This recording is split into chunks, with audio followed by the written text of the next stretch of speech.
Bismillahirrahmanirrahim. Assalamualaikum warahmatullahi wabarakatuh. Alhamdulillahirabbil alamin wassalatu wassalamu ala Rasulillah wa ala alihi wa sahbihi wa man wala. Apa khabar tuan-tuan dan puan sekalian? Hari ini 9 Ramadan kita menyambung kembali sesi bersama para murabbi kita dan moga-moga 9 Ramadan ini menjadikan kita lebih berstrategi dalam kita menyusun aktiviti seharian kita, perbanyakkan ibadah kita dan juga khususnya untuk kita membaca dan juga memahami Al-Quran. Jadi Alhamdulillah pagi ini bersama kita dengan Maulana Nasai Hanafi. Assalamualaikum Ustaz, apa khabar? Waalaikumsalam warahmatullahi wabarakatuh. Alhamdulillah. Apa khabar Doktor? Alhamdulillah, sihat. Untuk makluman tuan-tuan dan puan sekalian, Ustaz Nasai sekarang bersiaran secara langsung dari Bumi Anbiya di Jordan. Jadi Alhamdulillah di sana sekarang pukul 5 pagi ya Ustaz? Ya saya, pukul 5 pagi baru lepas solat subuh. Baru lepas solat subuh. Alhamdulillah. Okey. Jadi Alhamdulillah hari ini kita akan melihat sedikit sebanyak pesanan-pesanan terindah daripada juzuk ke-9. Sebelum kita memulakan, saya nak kenalkan terlebih dahulu Maulana Nasai Hanafi yang mendapat diploma tahfiz Al-Quran di Kuala Kubu Baru. Pada tahun bila Ustaz? Saya habis tahun 2005, awal 2005. Tahfiz Quran di Kuala Kubu Baru? Ya, saya. Diploma Mei 2005 lah habis. Alhamdulillah. 2005, Alhamdulillah. Okay. Kemudian melanjutkan ijazah sarjana muda Usuluddin dalam bidang hadis di Universiti Al-Azhar pada tahun 2011. Kemudian ijazah sarjana ilmu wahyu dalam bidang hadis di Universiti Islam Antarabangsa Malaysia pada tahun 2014. Kemudian turut mengambil ijazah hadis di peringkat daurah hadis di Madrasah Inamiyah Afrika Selatan, betul Ustaz? Pada tahun 2015. Ya saya. Dan sekarang sedang melanjutkan pengajian di peringkat PhD dalam bidang hadis di University of Jordan. Jadi Ustaz, hari ini kita nak berbicara tentang juzuk ke-9. Kalau kita lihat dalam juzuk ke-9 ni ada dua surah utama, iaitu surah Al-A'raf dan juga surah Al-Anfal. Kalau kita melihat dalam surah Al-A'raf bermaksud satu yang tinggi.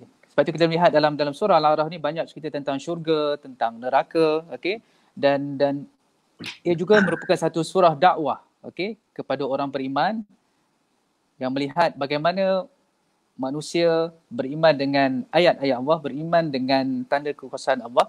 Dan sebab itu kalau kita lihat dalam surah ini dari sudut perjalanannya merupakan perjalanan akidah, okey, bagi sejarah manusia dan juga peringatan bagi akibat ataupun balasan di dunia dan juga akhirat bagi mereka yang tidak mengikut perintah Allah dan mendustakan agama Allah Subhanahu Wa Taala. Manakala surah Al-Anfal yang bermaksud harta rampasan perang memaparkan satu situasi perang Badar yang berlaku satu ketika dahulu. Sebab itulah Dr.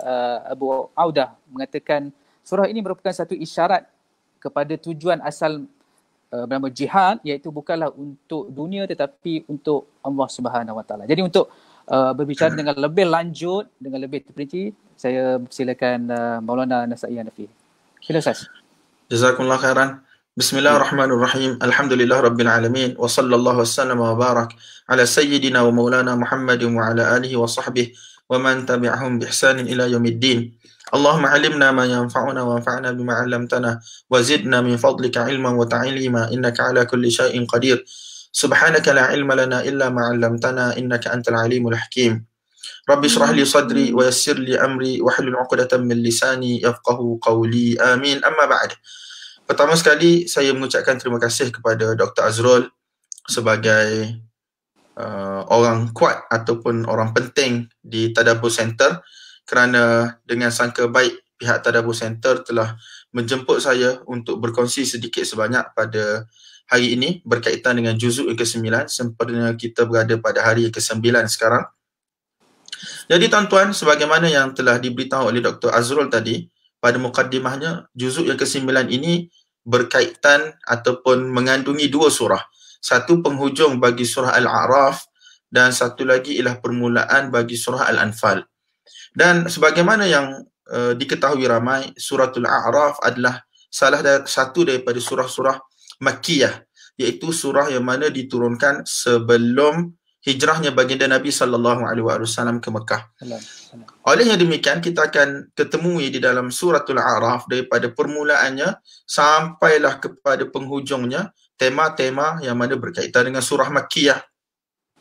Dan di dalam suratul A'raf juga ada banyak cerita berkaitan dengan Nabi-Nabi alaihi wassalatu wassalam.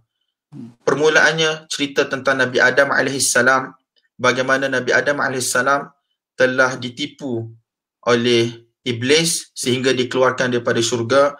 Kemudian ada cerita tentang Nabi Musa AS yang begitu panjang lebar, terutamanya pada awal-awal juzuk ke-9. Bagaimana Nabi Musa AS telah berhadapan dengan Fir'aun untuk menyelamatkan akidah orang yang beriman kepada Allah Subhanahu Wa Taala pada waktu tersebut, Bani Israel, dan kemudian apa yang dihadapi oleh Nabi Musa AS bersama dengan Bani Israel. Sebagaimana kita semua tahu, Bani Israel ialah satu kaum yang mana begitu keras kepala.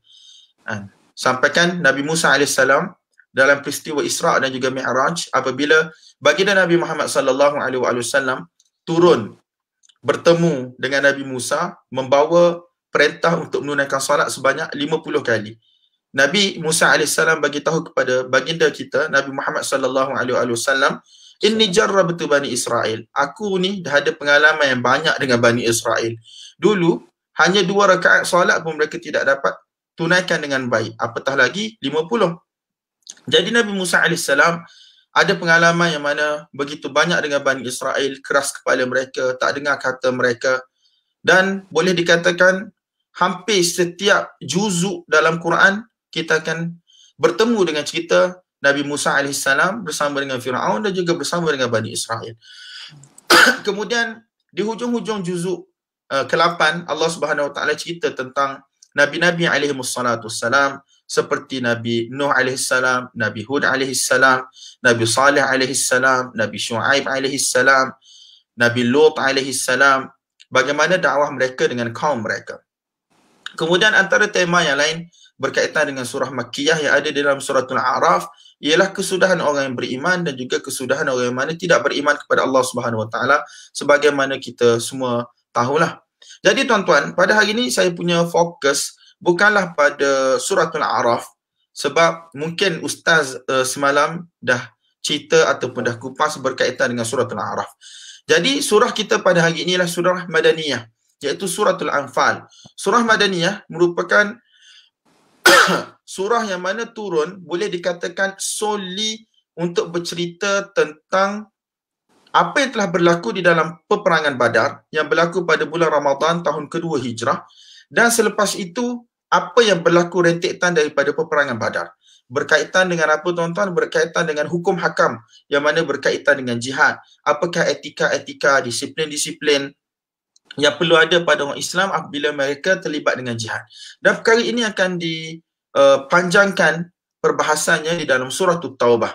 Jadi tuan-tuan yang dimuliakan oleh Allah Subhanahu Wa Taala, kata Syekh Tantawi rahmatullahi alaihi di dalam tafsir dia kata surah Al-Anfal ini adalah surah Madaniyah yang mengandungi lebih kurang 76 ayat.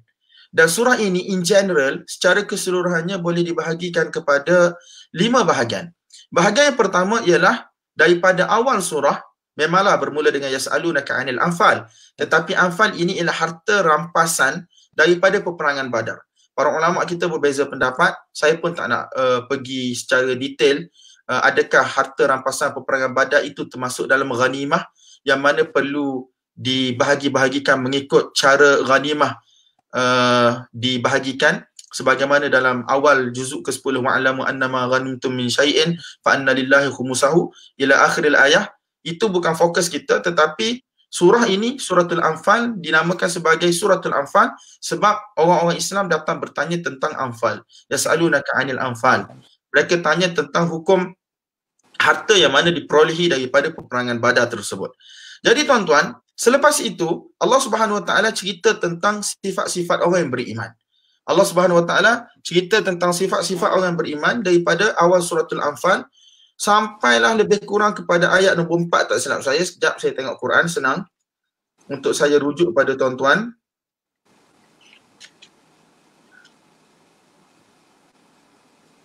Allah Subhanahu Wa Taala cerita tentang sifat orang yang beriman sampai ayat nombor 4. Bermula ayat nombor 2 sampailah ayat nombor 4. Innamal mu'minuna allazina idza dzukirallah wajilat qulubuhum. Orang-orang yang beriman, yang sebenar-benar yang beriman, apabila disebut nama Allah Subhanahu Wa Taala ataupun apa sahaja yang berkaitan dengan Allah Subhanahu Wa Taala, maka hati mereka akan menggeletar ketakutan.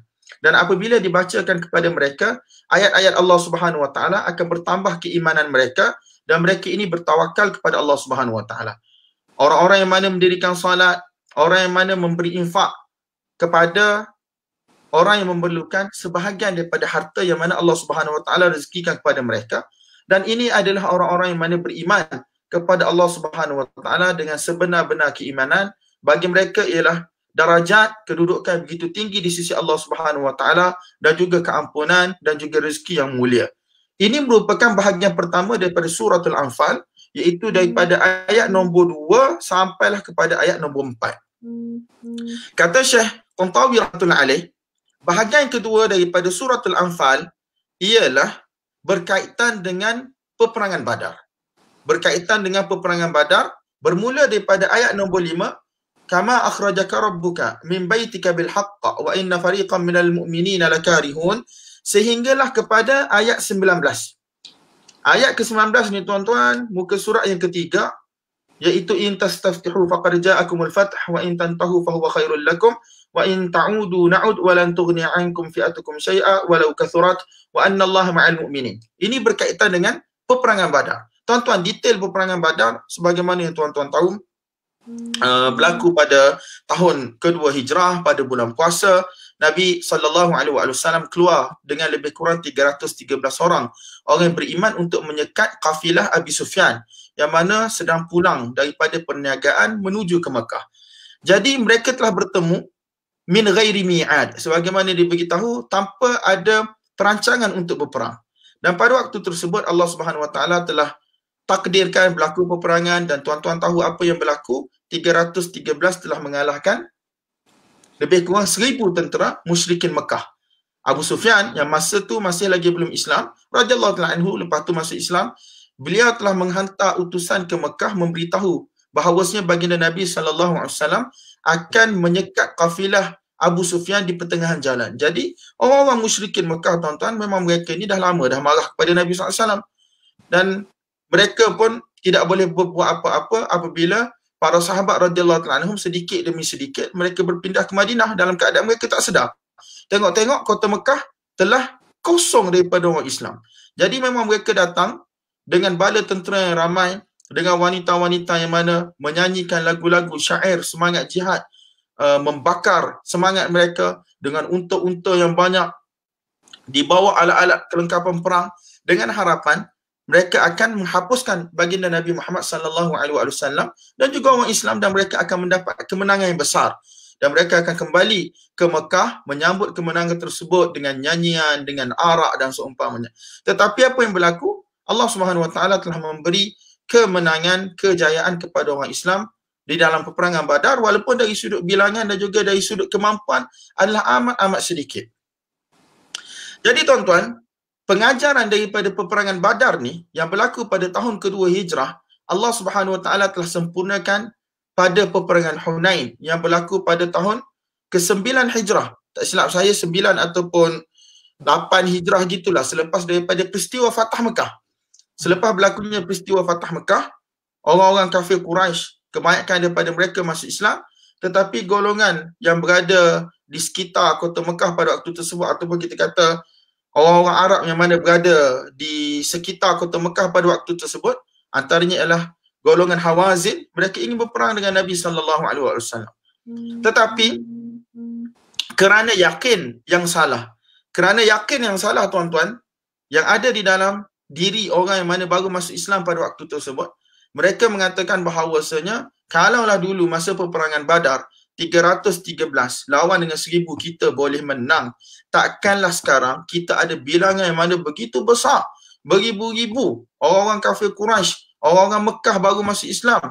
Sekarang kita ni insya-Allah kita akan mengalahkan golongan Hawazin. Tetapi tuan-tuan, apa yang berlaku? Percakapan-percakapan sedemikian tidak disukai oleh Allah Subhanahu Wa Taala.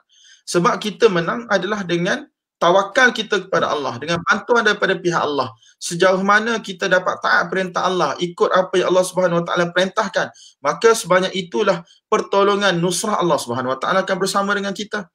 Tetapi apabila keluarnya percakapan-percakapan yang berbaur syirik, iaitu yakin dengan kebendaan, yakin dengan bilangan, Allah Subhanahu Wa Taala tak suka, dan Allah Subhanahu Wa Taala telah takdirkan bahawasanya berlaku kucak kacir di dalam saf umat Islam dalam peperangan Hunain tersebut. Dan Allah SWT cerita benda ni dalam surah Taubah, tak silap saya, juzuk yang ke-10. Allah Subhanahu Wa Taala cerita, ataupun mungkin dalam Anfal, saya tak ingatlah antara Anfal dengan Taubah, tapi kalau kita cek tak silap saya dalam Taubah, Allah Subhanahu Wa Taala cerita bagaimana telah berlaku peperangan Hunain, para sahabat lari meninggalkan baginda Nabi SAW, sampai Nabi terpaksa buat iklan, aku adalah Nabi yang benar, ana ibnu Abdul Muttalib, ana Nabi la kadhib, aku adalah Nabi dan aku bukan satu orang pendusta, ana ibnu Abdul Muttalib, dan aku adalah cucu kepada Abdul Muttalib. Jadi tuan-tuan, pengajaran yang berlaku di dalam pengajaran yang berlaku di dalam peperangan Badar, Allah Subhanahu Wa Taala telah sempurnakan di dalam peperangan Hunain, iaitu orang Islam macam-macam mana pun, dia punya pergantungan harap hanya sahaja kepada Allah Subhanahu Wa Taala. Betul dia disuruh untuk menyempurnakan kelengkapan peperangan dari sudut bilangan, dari sudut kualiti tentera, dari sudut kualiti alat-alat perang. Wa'iddu lahum mastata'tum min quwwatin wa min ribatil khail turhibuna bihi aduwallahi wa aduwwakum. Betul, Allah SWT suruh kita sempurnakan persediaan. Tetapi dari sudut hati dan juga pergantungan harap hanya sahaja kepada Allah Subhanahu Wa Taala. Jadi tuan-tuan, surah Al-Anfal ini, bahagian kedua daripada surah ini adalah berkaitan dengan peperangan Badar. Jadi tuan-tuan boleh baca dia punya sejarah peperangan Badar, boleh baca daripada Ar-Rahiq Al-Makhtum oleh Syekh Safiyur Rahman Al-Mubarakfuri dan seumpamanya lah, untuk dapat detail benda tu. Kemudian, bahagian yang ketiga adalah berkaitan dengan wasiat-wasiat kepada orang yang beriman. Bermula daripada ayat 20 sampai ayat 29. Tuan-tuan, Syekh Sabuni rahmatullah alaih, Syekh Muhammad Sabuni rahmatullah alaih, dalam kitab beliau Safwatut Tafasir, beliau mengatakan bahawasanya ada 6 kali Allah Subhanahu Wa Taala menyahut orang-orang yang beriman dengan panggilan ya ayyuhalladzina amanu.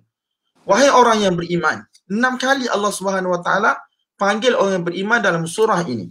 Yang pertama sekali Allah Subhanahu Wa Taala panggil ayat yang ke-15 tuan-tuan, ya ayyuhalladzina amanu idza laqitumul ladzina kafaru zahfan fala tuwalluhumul adbar. Allah Subhanahu Wa Taala memberi peringatan kepada orang beriman supaya jangan sekali-kali lari daripada medan perang. Sebab apabila datang ke Madinah tuan-tuan, Allah Subhanahu Wa Taala dah buka satu fasa baru dalam kehidupan orang yang beriman. Zaman Mekah dulu zaman bertahan, zaman bersabar. Semalam kita baca jalan lain di sini bersama kawan-kawan daripada Suratul Ma'arij.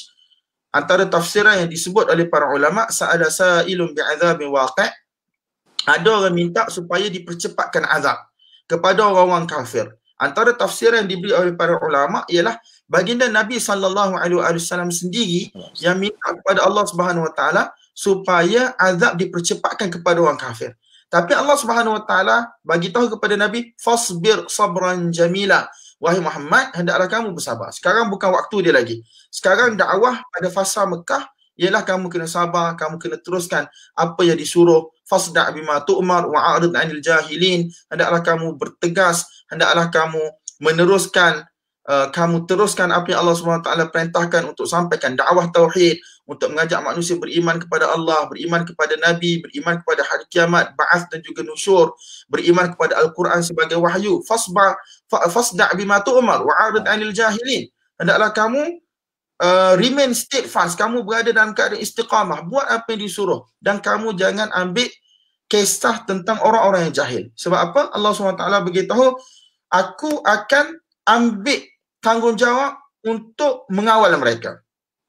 Allah Subhanahu Wa Taala kata, fadharni wa man yukadzibu bihadzal hadis, biarkan sahaja mereka-mereka yang mana mendustakan Al-Quran ini, itu adalah kerja aku, itu adalah tanggungjawab aku. Jadi tuan-tuan, fasa di Madinah ni ialah satu fasa yang baru, iaitu akan bermulanya siri-siri jihad. Udhina lilladzina yuqataluna biannahum zulimu. Pada waktu tersebut telah diberi keizinan kepada orang-orang yang mana diperangi dalam hal keadaan mereka dizalimi. Sekarang bermula orang kata satu fasa baru.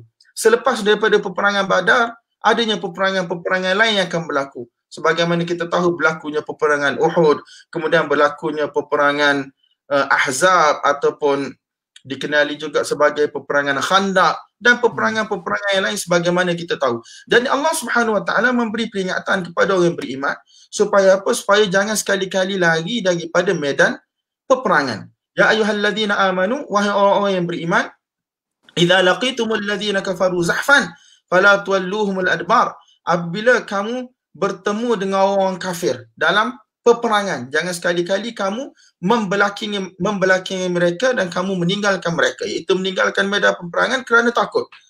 Dan panggilan yang kedua terhadap orang yang beriman di dalam surah ini adalah dengan perintah supaya mendengar dan taat kepada perintah Allah Subhanahu Wa Taala dan juga perintah baginda Nabi sallallahu alaihi wasallam. Sebab apa tuan-tuan? Sebagaimana orang tabligh selalu beritahu, kejayaan manusia adalah dalam agama. Sejauh mana mereka dapat taat perintah Allah, tinggal larangan Allah, ikut cara ditunjuk ajar oleh baginda Nabi sallallahu alaihi wasallam, maka sejauh itulah mereka akan berjaya di kehidupan dunia dan juga kehidupan akhirat. Jadi Allah Taala kata, ya ayyuhalladzina amanu atii'ullah wa rasulahu, wahai orang-orang yang beriman, hendaklah kamu semua taat kepada Allah Subhanahu Wa Taala dan juga rasulnya. Wala tawallau anhu wa antum tasma'un. Jangan sekali-kali kamu berpaling daripada perintah Allah dan juga perintah baginda Nabi SAW sedangkan kamu telah dengar. Ini merupakan perintah Allah dan ini juga merupakan perintah baginda Nabi SAW. Dan Allah Subhanahu Wa Taala telah bandingkan orang kafir sebagai apa tuan-tuan? Sebagai binatang buas ataupun binatang yang mana terlepas daripada ikatan. Sebagaimana dalam ayat 22, Allah Subhanahu Wa Taala bagi tahu, inna syarrad dawabi 'indallah as-summul bukmul ladzina la ya'qilun. Dah, orang-orang kafir ni Allah Subhanahu Wa Taala telah bandingkan sebagai dawab, sebagai binatang. Yang mana mereka ni summun, mereka ni adalah pekak, bukmun, mereka adalah bisu dan mereka itu tidak berakal. Jadi orang yang mana lagi daripada perintah Allah Subhanahu Wa Taala, lagi daripada perintah baginda Nabi sallallahu alaihi wasallam, sedangkan mereka dengar mereka adalah seperti binatang ternak yang mana pekak dan juga bisu. Seperti binatang ternak juga pekak dan juga bisu. Jadi Allah Subhanahu Wa Taala memberi peringatan kepada orang beriman supaya apa? Supaya taat kepada Allah dan juga taat kepada baginda Nabi sallallahu alaihi wasallam. Sebab apa tuan-tuan?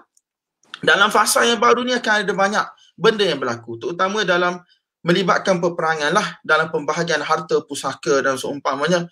Jadi kalau orang Islam tak taat akan menyebabkan berlakunya kemurkaan Allah Subhanahu Wa Taala.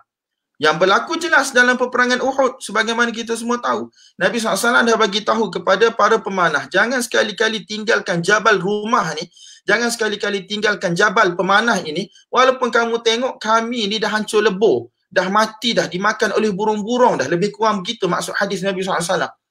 Jadi apabila berlaku peperangan tuan-tuan, dalam peperangan Uhud, orang Islam dapat kemenangan.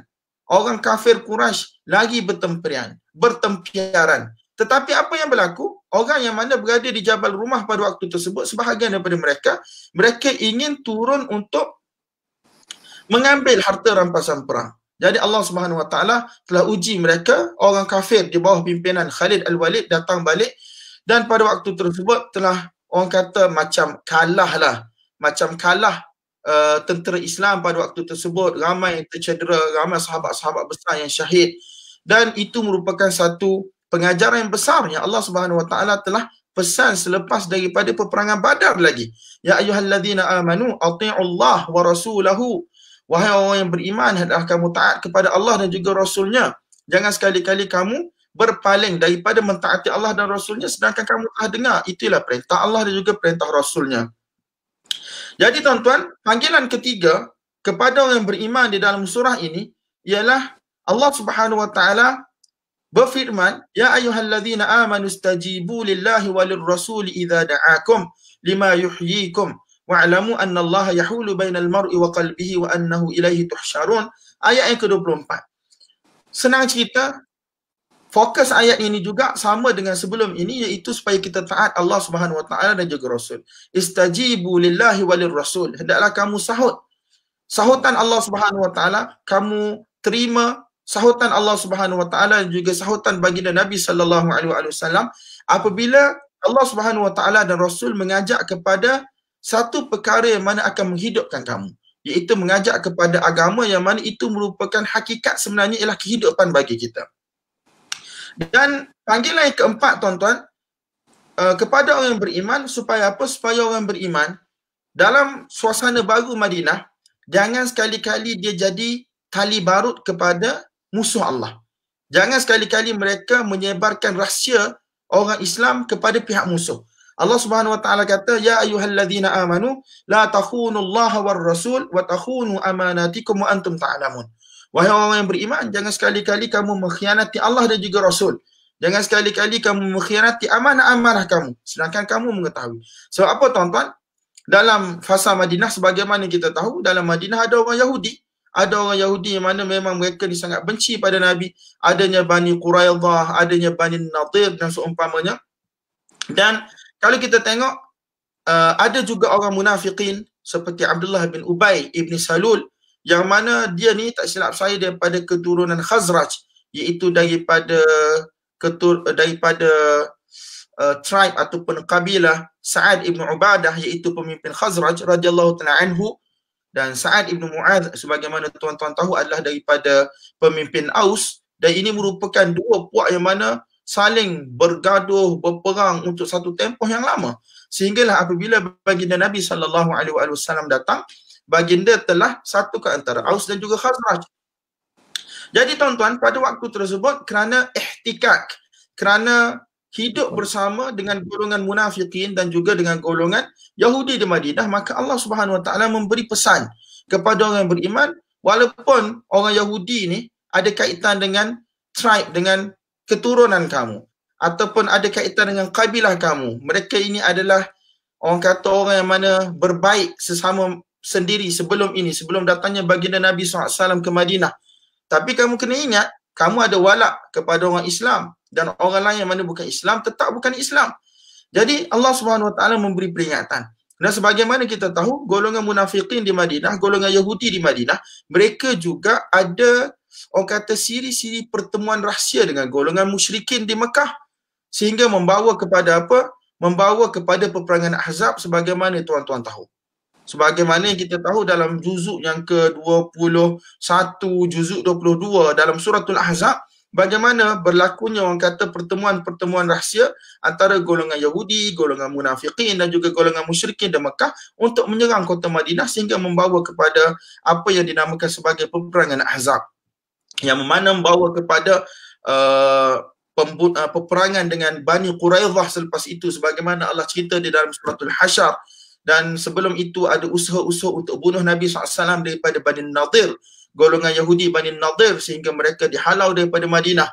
Adapun golongan Quraidah yang mana berkomplot, bersekongkol dengan musyrikin Mekah dalam peperangan Ahzab, semuanya dibunuh oleh baginda Nabi SAW sebagaimana dalam suratul Hasyr dan seumpamanya lah. Jadi tuan-tuan, kerana pentingnya suasana orang kata kerahsiaan untuk menjamin orang kata kesinambungan dakwah Islam, kesinambungan ataupun kita kata survival umat Islam di kota Madinah pada waktu tersebut, orang kata dalam zaman yang mana berperanglah dengan musuh-musuh yang sentiasa berusaha menunggu untuk telan umat Islam, Allah Subhanahu Wa Taala memberi peringatan ini. Supaya apa? Supaya jangan sekali-kali mengkhianati Allah Subhanahu Wa Taala dan juga jangan sekali-kali mengkhianati baginda Nabi sallallahu alaihi wasallam. Jadi tuan-tuan, ada dua lagi yang Allah Subhanahu Wa Taala panggil orang yang beriman, ayat yang ke-29, ayat yang ke-45. Ni tuan-tuan boleh baca sendirilah, sebab sekarang saya tengok live kita pun dah hampir 30 minit dah.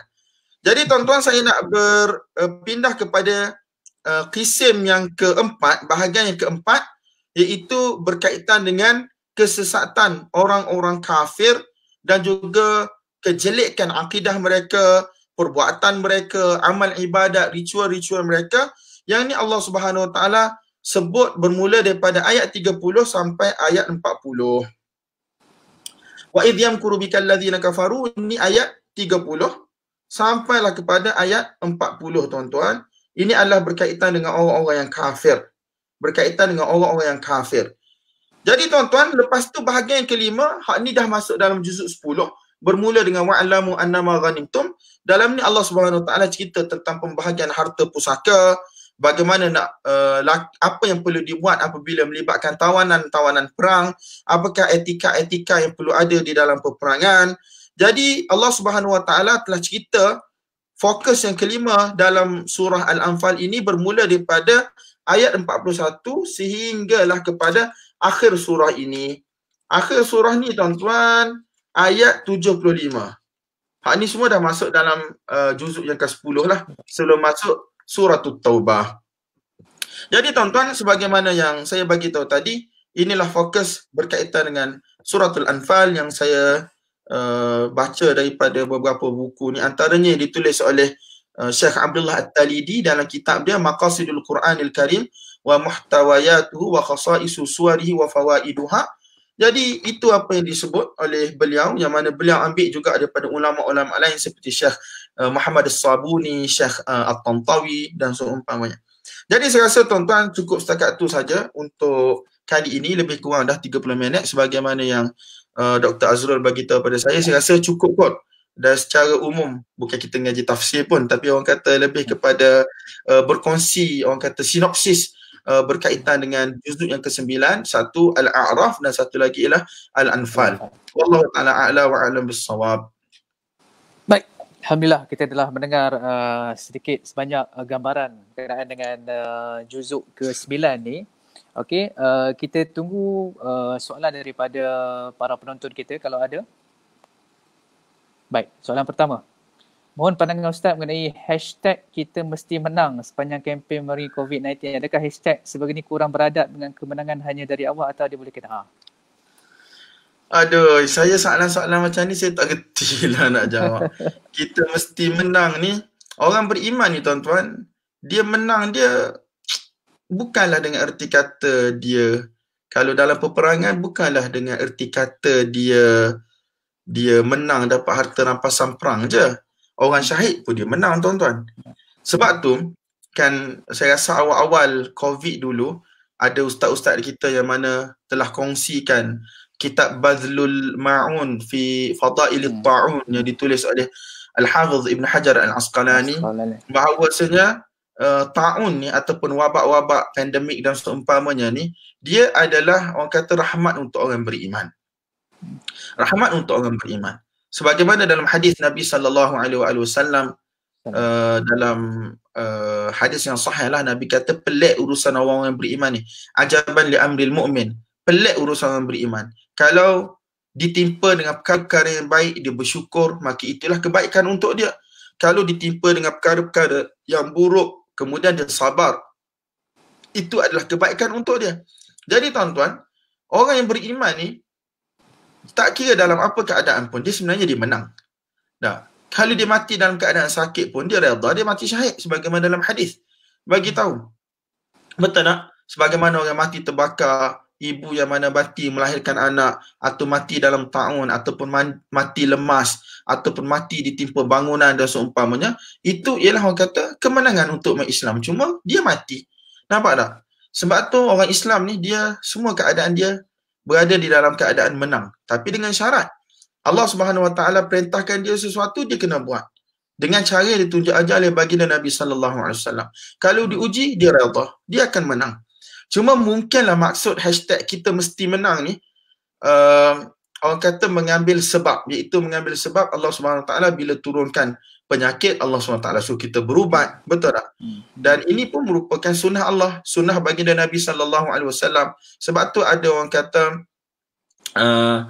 petunjuk-petunjuk daripada Nabi apabila melibatkan wabak ni kan. Kalau orang berada dalam satu-satu kawasan yang ada wabak, jangan keluar daripada kawasan tersebut. Kalau orang mana tidak berada di dalam kawasan wabak, jangan masuk dalam kawasan wabak. Ini semua ialah orang kata sebab musabab, sunnah ataupun aturan tertib Allah Subhanahu Wa Taala dalam mentadbir dunia ini, maka kalaulah dengan erti kata kita mesti menang, dengan makna kita kena lawan wabak ini supaya kehidupan kita kembali kepada kehidupan normal, tak dapat bekerja, dapat tunaikan fardu kifayah bersifat dunia, dapat tunaikan fardu kifayah bersifat agama, menegakkan kembali syiar-syiar Islam yang mana terpaksa ditangguhkan sebelum ini, kelas-kelas pengajian, masjid, solat Jumaat yang wajib, dah syiar sekarang bulan puasa, sembahyang tarawih di masjid-masjid dan seumpamanya. Maka kalau dengan makna itu saya rasa tak ada masalah lah. Kita mesti menang. I mean, we have to strive, we have to strike for the best. Kita kena usaha yang terbaik untuk kembalikan keadaan kita ni kepada kehidupan yang normal. Wallahu a'lam bissawab.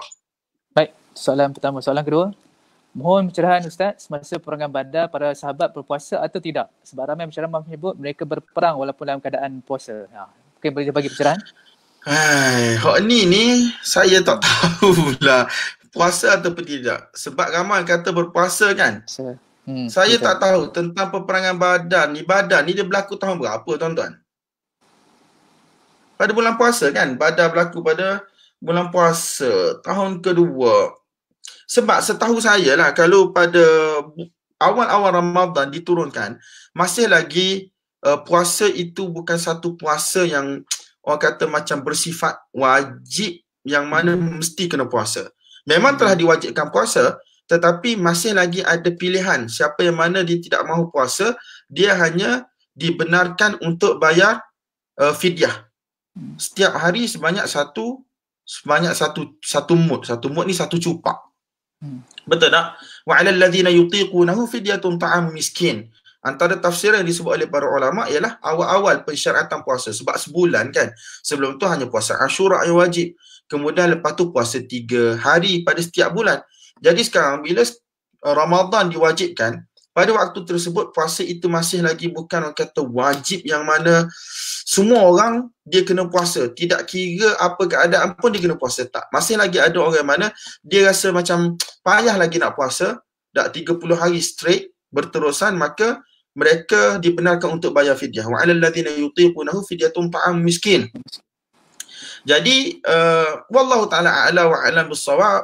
Saya tak pasti untuk peperangan Badar ni adakah semua puasa ataupun semua tidak puasa. Sebab berkaitan dengan puasa ni, saya ingat ketika mana nak berlaku peperangan Fatah Mekah lah. Ketika mana Nabi SAW dengan para sahabat pergi untuk buka kota Mekah pada waktu tersebut bulan Ramadan. Dan dalam hadis pada waktu tersebut ada orang yang mana puasa dan ada orang yang tidak puasa. Dan Nabi SAW pernah bagi tahu laisa minal birri as-siyamu fis safar, dan bukanlah daripada kebaikan puasa ketika mana dalam pemusafiran. Tetapi ulama kita syarah, dia kata yang tu kerana pada waktu tersebut ada sahabat yang mana dia berpuasa sampai dia menyusahkan orang lain. Dia pengsan, orang lain kena ambil tahu pasal dia, kena jaga dia, kena rawat dia. Jadi pada waktu tersebut Nabi kata laisa minal birri as-siyamu fis safar, untuk khusus pada waktu tersebut. Sebab kaedah dalam masalah berpuasa ni ketika mana musafir ataupun ketika mana berperang, kalau siapa mampu dia dibenarkan untuk puasa, siapa yang tak mampu dia dibenarkan untuk berbuka. Sebab tu dalam hadis diberitahu bahawasanya dalam Fatah Mekah tu, pemusafiran untuk ke kota Mekah, Fatah Mekah, ada di kalangan kami orang yang berpuasa, ada di kalangan kami orang yang mana berbuka, dan tidaklah orang yang berpuasa mengaibkan orang yang mana berbuka ataupun mencela orang yang berbuka, dan tidaklah orang yang berbuka itu mencela orang yang mana berpuasa.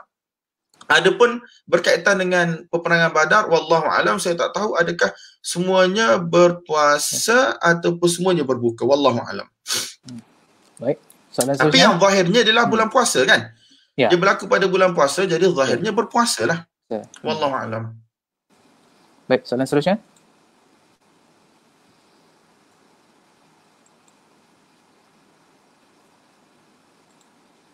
Ada. Ustaz, mungkin ada orang bertanya jugalah. Surah Al-Anfal ni bercerita tentang perang dan sebagainya. So bagaimana kita nak aplikasikan konsep perang yang ketika dahulu tu untuk kita terjemahkan dalam kehidupan seharian hari ini? Dia tuan-tuan, pengajaran tu bolehlah kita apply kan. Kalau kita tengok kembali kepada 6 panggilan Allah Subhanahu Wa Taala kepada orang beriman, kita boleh apply lah dalam kehidupan kita hari ni. Tapi nak apply sebiji sebagaimana dalam peperangan, memang kita tak mampulah. Sebab memang kita pun kita tahu berlakunya tuntutan untuk berjihad di Palestin, di negara umat Islam yang dijajah, tetapi kerana kekurangan diri kita tuan-tuan, maka kita sibuklah. Kita sibuk dengan kehidupan kita, kita sibuk dengan hidup kita lah. Tak kira lah kita ni pelajar ke, kita pekerja ke, businessman ke, ataupun suri rumah ke, kita ni dah hilang daripada, orang kata hilang antaranya perkaitan kita dengan apa tuan-tuan, perkaitan kita dengan umat Islam di tempat yang lain.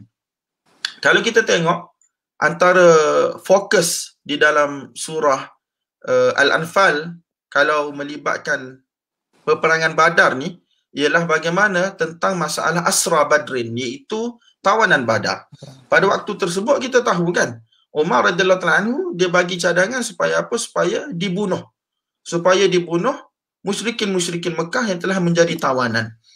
Tetapi baginda Nabi sallallahu alaihi wasallam mengambil pendapat Abu Bakar supaya apa? Supaya ditebus. Sehinggalah Allah Subhanahu wa taala menegur baginda Nabi sallallahu alaihi wasallam di dalam surah Al-Anfal, wa ma kana lin-nabi an yakun, dalam sana ayat dia, wa ma kana lin-nabi an yakuna lahu asra. Saya kena check mula, kalau check ni dia tak ingat ayat. Wa ma kana linabiyyin.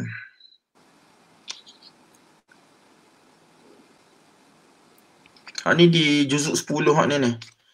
Allah SWT kata, ma kana linabiyyin an yakuna lahu asra hatta yuthkina fil ard.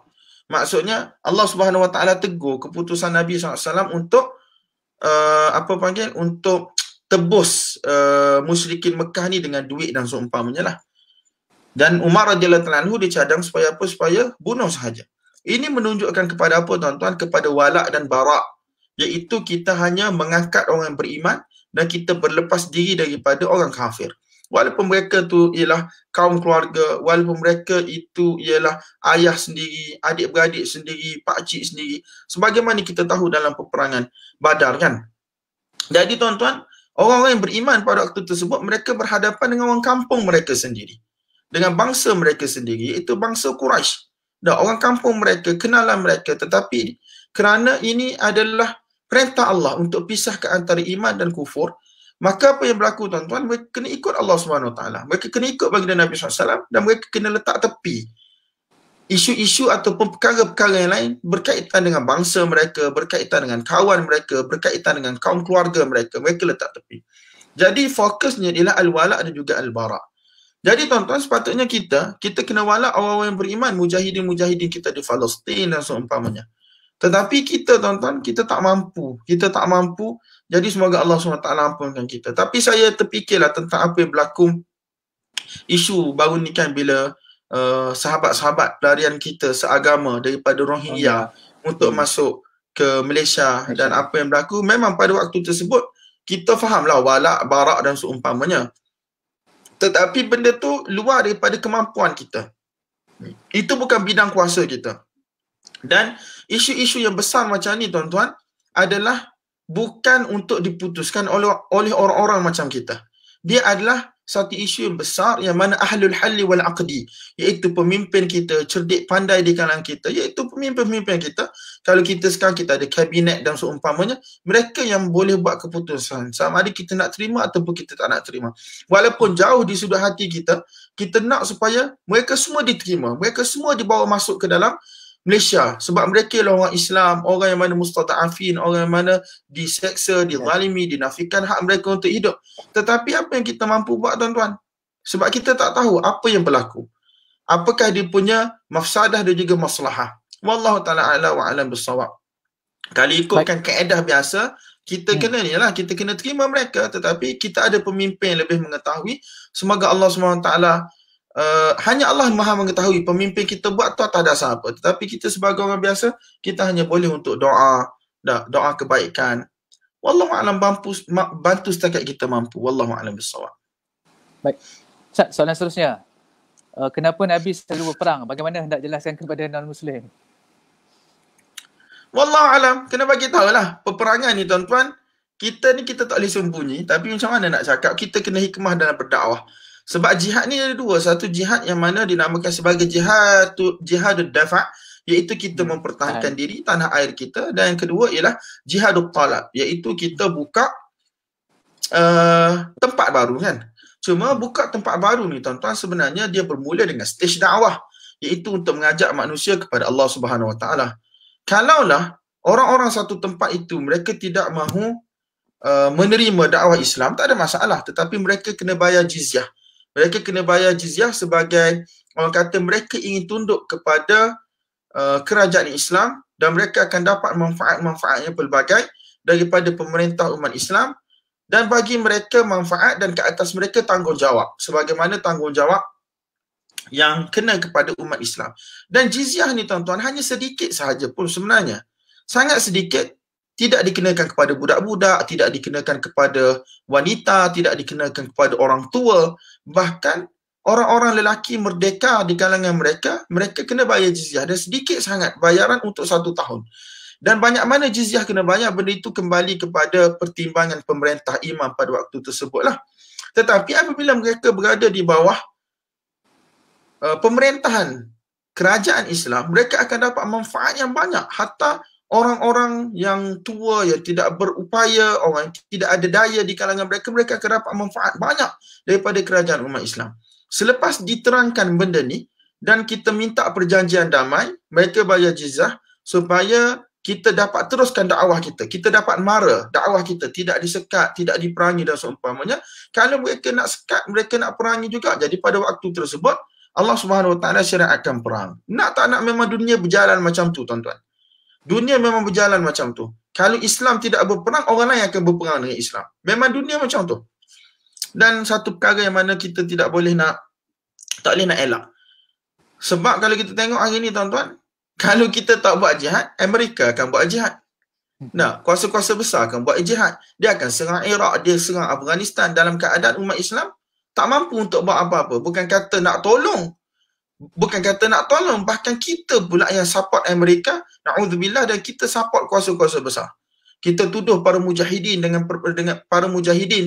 pelbagai tuduhan, gelaran dan seumpamanya. Tapi at the same time memang kita tidak menafikan berlaku kesilapan, pelanggaran-pelanggaran syariat dalam saf-saf tentera umat Islam di negara yang sedang berperang, bergolak ni. Tetapi dalam masa yang sama, memang berperang ni satu benda sunnah Allah daripada dulu sampai sekarang. Kalau kita nak hidup dalam keadaan aman damai, benda tu ialah satu perkara yang kita sedang mimpikan. Semua orang nak hidup baik. Tetapi apa yang Nabi bagi tahu, tetap akan berlaku peperangan di hujung zaman nanti. Nak tak nak memang benda tu akan berlaku. Dan hadis-hadis tu sahih tuan-tuan. Jadi takkan kita nak mengharap benda tu tak berlaku bila Nabi SAW kata benda tu akan berlaku. Jadi sekarang kita hanya perlu pilih, kita nak duduk di bahagian mana. Kita nak duduk di bahagian orang Islam ataupun kita nak duduk di bahagian bukan Islam. Betul untuk kita dakwahkan non-Muslim datang kepada Islam dan seumpamanya. Tapi mungkin kita boleh counter attack dia. Habis kamu berada dalam Christianity. Adakah Christianity yang berada di Eropah, yang mana berada di Amerika, yang mana menyerang negara umat Islam dengan senjata-senjata mereka, dengan peperangan yang membunuh hampir jutaan manusia, nyawa. Hatta dalam masa 10 tahun ni pun tuan-tuan kita tengok. Adakah kamu reda dengan Kristian yang macam tu? Jadi tuan-tuan, tentang dakwah ni satu benda lah yang kita kena fikir, kita kena faham lah sebenarnya. Kita hanya menyampaikan yang mana kita hanya menyampaikan, cuma dia punya hidayat di tangan Allah Subhanahu Wa Taala. Kalau tak kita nak buang ayat-ayat jihad dalam Quran apa semua, memang benda tu susah. Sebab tu ada orang-orang hari ni, mereka berusaha supaya ada penulisan Quran semula. Kita pernah dengar di China ke di mana tak tahulah, suruh tulis semula Quran, nak buang ayat-ayat jihad. Sampai bila kita nak redakan orang Islam? Kita tak boleh berjihad tu satu dah, tetapi takkan kita nak buang isi kandungan Quran berkaitan jihad dan seumpamanya. Wallahu a'lam bissawab. Baik. Okey, apa pendapat Ustaz tentang surah Al-Anfal ayat 60? Apakah jenis kekuatan yang perlu kita sediakan di akhir zaman? Itulah ayat tadi yang wa'idulahum tu. Jadi kalau zaman sekarang, hak tu kita tengok dari sudut dulu lah tuan-tuan. Dari sudut dulu memang perangnya kuda. Kalau zaman sekarang, semua yang difikirkan perlu oleh orang yang mana ada kemahiran. Orang yang mana ada ilmu dalam peperangan, pertahanan ni. Dari sudut IT pun, kita kena ada kemahiran. Kita kena ada hackers kita kena ada orang yang power untuk jaga sistem maklumat dalam negara kita, dan seumpamanya lah dari sudut kapal terbang, dari sudut apalah benda-benda yang tu, dari sudut kereta kebal apa semua benda. Tapi yang sedihnya gitulah, kita duk beli, siapa buat tuan-tuan? Amerika buat, Rusia buat, orang lain buat. Jadi itulah kita ni, wallahu a'lam bissawab. Wallahu a'lam bissawab. Tak ada nak ayat. Tetapi tak adalah suruh kita pelihara kuda untuk jihad apa semua kan untuk zaman sekarang. Tetapi tidak mustahil satu hari nanti kita akan kembali kepada apa? Kembali kepada cara lama dalam berjihad. Wallahu a'lam. Tak mustahil. Baik. Apakah jalan tengah ataupun jalan selamat yang boleh kita sebagai orang awam pilih apabila menyaksikan orang-orang agama berselisih? Kadang-kadang susah kita nak nilaikan mana benar, mana salah sebab kita sendiri tak tahu mana yang benar. Sebab tu tuan-tuan, kita dah bagi tahu banyak kali dah.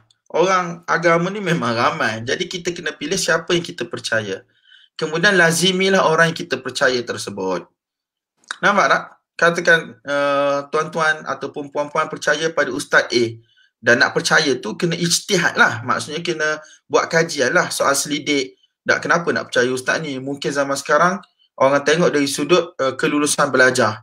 Ada masters, ada PhD ataupun memegang jawatan akademik di institusi-institusi yang diiktiraf oleh kerajaan. Maka kita lazimi dia. Bukanlah dengan erti kata kita nak ta'assub, tidak. Tetapi hanya untuk kita ambil panduan. Dalam sesuatu hukum antara halal haram sebagai contoh, ada ustaz berselisih. Jadi untuk jaga agama kita, kita lazimi satu ustaz. Kalau kita ikut istilah yang lama dulu, kita namakan sebagai taklid lah. Kita taklid kepada mazhab sebagai contoh. Tapi sekarang, kita pun bukan pelajar agama yang orang kata rasmi kan. Kita pun tak belajar kitab. Kita pun tak tahu. Orang kata dalam masalah fiqh sedemikian, apa mazhab kita kata. Dalam masalah B, apa mazhab kita kata. So, kita hanya ada ustaz.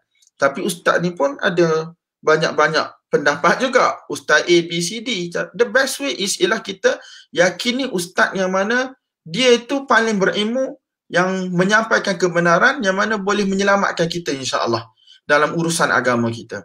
Tapi ustaz ni kadang-kadang kita minat dia tetapi kita tak ada akses pada dia untuk tanya soalan. Betul tak? Kita minat Ustaz A ataupun kita minat Ustaz B, tetapi Ustaz A dan Ustaz B tu kita tak pernah jumpa dalam hidup kita. Nombor telefon WhatsApp dia pun kita tak ada. Kita hanya tengok dia dalam YouTube. Mungkin kita ada Facebook dia. Kita tanya soalan 4 tahun pun belum tentu dia jawab. Jadi orang kata yang mudahnya ialah kita cari ustaz yang paling dekat dengan kehidupan kita. Ustaz di kampung kita, ustaz di pejabat kita ataupun ustaz di sekolah kita. Yang mana kalau kita ada masalah, setiap kali kita nak tanya dia, dia boleh jawab. Kita tanya dia, dia boleh bagi masa untuk kita. Itu sahaja. Ini orang kata soalan yang berulang banyak kali.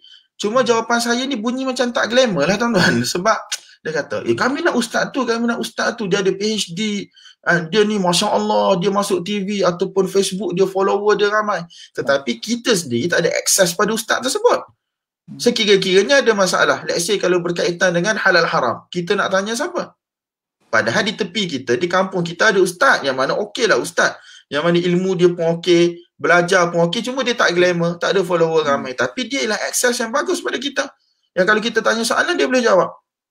Dan orang yang awam ni, apabila dia tanya kepada orang agama bagi tahu kepada dia, maka itulah agama bagi dia. Allah Ta'ala kata, fas'alu ahla dzikri in kuntum la ta'lamun. Kalau tak tahu, tanya orang yang tahu. Jadi apa yang difatwakan kepada kita, itulah agama bagi kita. Nampak tak?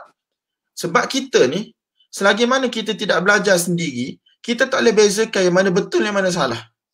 Kita tak boleh bezakan yang mana betul, yang mana salah. Nak boleh bezakan pendapat yang betul, pendapat yang salah, kita kena belajar jadi macam ustaz jugalah sekali.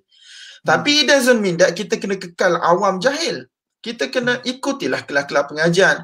Kalau di tempat kita ada kelas pengajian, kita pergi. Kalau susah, kita tengoklah kelas-kelas pengajian online yang mana daurah berkitab ataupun bukan semata-mata ceramah lah. Maksudnya benda yang mana boleh, kelas-kelas yang mana boleh menambahkan ilmu, pengetahuan berkaitan dengan Islam dengan baik. Tapi still, kalau kita ada masalah nak tanya, kita kena cari ustaz yang mana boleh tolong kita jawab. Wallahu a'lam bissawab. Baik. Ada lagi tak? Ni banyak soalan panas . Okey. Tak ada Tak ada kot. Okey. Nak cakap sejarah. Okey, kalau tak ada, rasa setakat ini saja perbincangan kita. Kita ucapkan terima kasih mewakili Tadabbur Center, mengucapkan terima kasih kepada Maulana Al-Asai. InsyaAllah Jazakumullah Ustaz, khairan. kalau ada ruang nanti kita boleh bertemu sekali lagi untuk adalah InsyaAllah. Jazakumullah khairan. perkongsian pengalaman, ilmu dan sebagainya. Moga-moga Hayyakumullah. dengan apa yang diketahui oleh Ustaz dapat membimbing masyarakat khususnya di Malaysia ni lah. Barakallahu fikum. Barakallahu Okey, Ustaz. fikum. Jadi insyaAllah Hayyakumullah. semua followers Tadabbur Center mohon untuk sentiasa kekal dengan iklan-iklan di Tadabbur Center. Semoga apa yang kami bawakan kepada anda semua dapat memberikan sedikit sebanyak bimbingan dan juga panduan khususnya dalam bulan Ramadan ini untuk kita memahami dan juga mengaplikasikan apa yang kita faham ke dalam kehidupan seharian kita. Jadi sekadar itu saja. Assalamualaikum warahmatullahi wabarakatuh. Waalaikumsalam warahmatullahi wabarakatuh. Hayyakumullah.